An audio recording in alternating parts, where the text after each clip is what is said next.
Ini Hana punya cerita. Kalian lagi apa? Matahari memeluk bulan, part 4. Mari kita mulai. Tabib Besarwan menoleh dan melihat sebuah rombongan orang yang turun dari area gunung. Pimpinan dari rombongan itu adalah wanita berusia pertengahan 40-an yang mengenakan pakaian semi tradisional. Wanita itu membungkuk sopan pada Tabib Besarwan bersama rombongannya. Kami membawa tanaman herbal lagi, ucapnya memberitahu. Tabib Besarwan mengangguk. Wanita itu menoleh ke rombongannya. Bawa barang-barang ke pendopo? Baik, tabib wanitawan.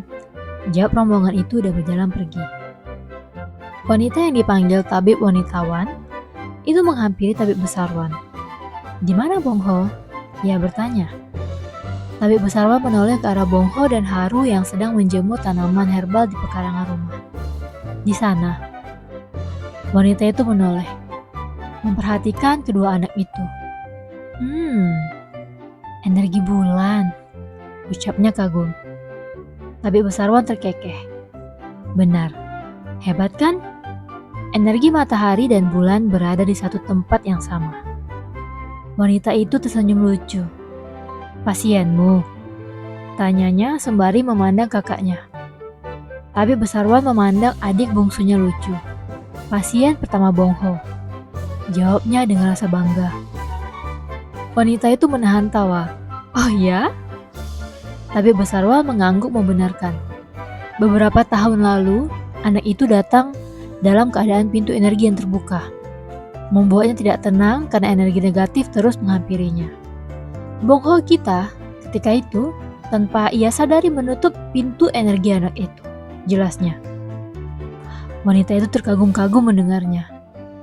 Lalu kemarin anak itu datang lagi karena pintu energinya kembali terbuka. Tabib Besarwan memandang Bongho yang sedang mengajari Haru mengatakan tanaman herbal. Tapi masalahnya, Bongho tidak mengingat bagaimana cara melakukan yang sama seperti beberapa tahun yang lalu. Wanita itu menghela nafas dalam dan kembali memandang kedua anak muda itu. Tampak tertarik. Tabib Besarwan memperhatikan ekspresi adiknya. Kau bisa membantunya? Aku akan mencobanya, jawab wanita itu. Ia memperhatikan kedua anak itu dengan seksama. Tak lama matanya semakin menyipit. Menarik sekali, ucapnya sendiri. Tabib Besarwan menatap adiknya antusias. Tentang apa? Wanita itu tersenyum. Seorang putri dan jenderal perang. Tabib Besarwan mengerutkan dahi. Hah? Wanita itu memperhatikan lebih jelas. Namun tatapannya terbang jauh ke dimensi lain yang sudah tertinggal jauh di belakang sosok anak muda itu. Tidak heran mereka terlahir dengan energi matahari dan bulan. Jelasnya sendiri. Tabib Besarwan memperhatikan kedua anak itu lagi. Terlihat tidak mengerti. Seorang putri yang melakukan dosa besar dengan mencintai jenderal perang. Dia harus menebus dosa besar itu dengan terlahir bersama pintu energi yang tidak tertutup rapat di kehidupan ini. Jelas wanita itu. Tabib Besarwan menghela nafas dalam mendengarnya. Wanita itu memandang kakaknya. Apakah kakak akan menyatukan mereka di kehidupan ini? Tabib Besarwan menatap adiknya kaget. Kenapa bertanya padaku? Wanita itu tersenyum lucu. Ia memegang lengan kakaknya dan berjalan menuju pendopo keluarga mereka. Tabib Besarwan diam dulu di tempatnya, lalu menoleh ke arah kedua anak muda itu lagi. Haru duduk dengan sopan di depan nenek bungsu. Wanita yang merupakan adik bungsu dari Tabib Besarwan, seorang tabib wanita yang memiliki kemampuan melihat jauh ke kehidupan masa lalu orang. Wanita itu sedang memeriksa energi di tubuhnya melalui nadi di pergelangan tangannya. Nenek bungsu memandang Haru. Sejak datang kemari, apa kau melihat sesuatu? Ia bertanya. Haru mengingat sejenak. Matanya melirik sekitar ruangan. Ada bibi yang berpakaian tradisional. Ada paman yang menyapu terus di halaman. Jawabnya pelan. Lalu memandang nenek bungsu. Tapi hanya aku yang melihatnya. Bongho yang duduk di sebelah Haru memperhatikan sekitar. Namun ia tidak menemukan apa yang gadis itu katakan. Nenek bungsu tersenyum lucu. Matanya berpindah ke Bongho. Kau merasakan energi mereka? Bongho tampak bingung dan menggeleng. Haru terlihat tak mengerti. Tapi kemarin kau bisa melihat mereka? Ucapnya tidak terima. Bongho mengerutkan dahi. Aku tidak lihat, jawabnya. Juga tidak merasakan energi apapun. Haru terkejut. Jadi, aku benar-benar berhalusinasi. Nenek bungsu tertawa kecil. Tidak. Bukan begitu. Ia menengahi, membuat kedua anak muda itu memandangnya. Apa yang kau lihat bukan halusinasi. Yang kau lihat, sosok dengan energi positif. Itu berarti mereka tidak punya niatan buruk atau akan memakan energi dari orang yang masih hidup. Mulut Haru terbuka dan mengangguk mengerti. Mereka memang terlihat baik, jawabnya polos.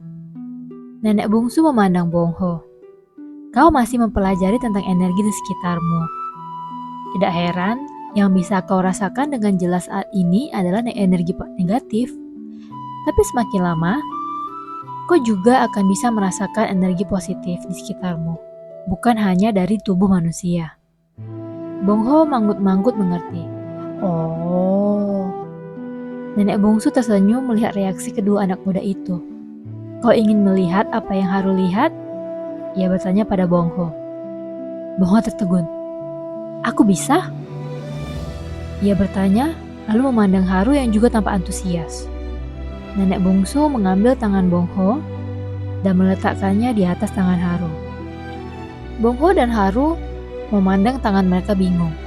Jadi canggung karena tangan mereka bersentuhan di depan banyak orang. Nenek bungsu menatap Bongho. Pejamkan matamu dan rasakan energi Haru. Bongho awalnya terlihat bingung. Namun ia hanya menurut dan memejamkan mata. Ia mengatur pernapasannya untuk memfokuskan pikiran. Haru memperhatikan Bongho penasaran. Nenek bungsu menunggu reaksi Bongho. Haru tertegun menatap tangannya. Telapak tangan Bongho terasa hangat. Juga seperti ada sesuatu yang mengaliri kulit tangannya dan berpusat di tangan mereka yang berpegangan. Setelah beberapa saat, Bongho membuka mata. Ia memandang Haru yang tampak antusias. Lalu memandang nenek bungsu, terlihat tidak mengerti. Nenek bungsu memberi isyarat untuk memperhatikan sekitar dengan gerakan ujung jarinya. Bongho mengedarkan pandangan. Tak lama dahinya berkerut. Ia terlihat kaget melihat orang-orang yang belum pernah ia lihat sebelumnya. Mereka mengenakan pakaian dayang kerajaan. Terlihat sangat sibuk dengan kegiatan mereka. Semua orang yang tadinya tidak ada di sana tampak bekerja dengan giat. Dan di setiap sudut pekarangan ada pria yang menyapu. Mulutnya terbuka tak percaya. Mata Haru membesar antusias melihat reaksi Bongho. Kau melihatnya? Bibi yang sedang bekerja? Bongho menatap Haru tak percaya. Kau melihat mereka semua?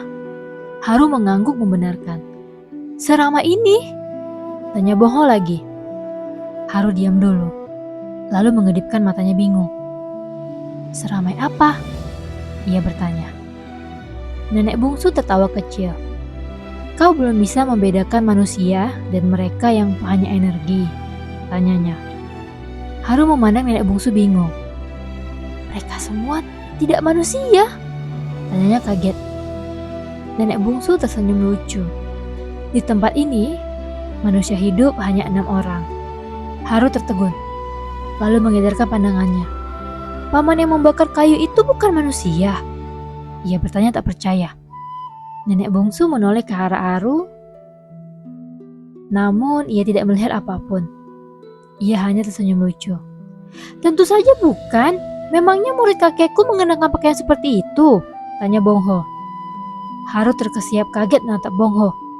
Benarkah? Aku menyapanya tadi dan dia menyapaku balik. Bongho melotot. Kau bisa berkomunikasi dengan mereka? Haru meringis takut. Aku tidak mau, jawabnya menahan tangis. Nenek bungsu tertawa kecil mendengar ucapan polos kedua anak muda itu. Coba. Penasaran gak sih yang terjadi selanjutnya? Aku upload hari Rabu, Kamis, dan Jumat. Jangan lupa like, komen, dan subscribe. Berjumpa di part selanjutnya. Hanane Kosuki yang bersuara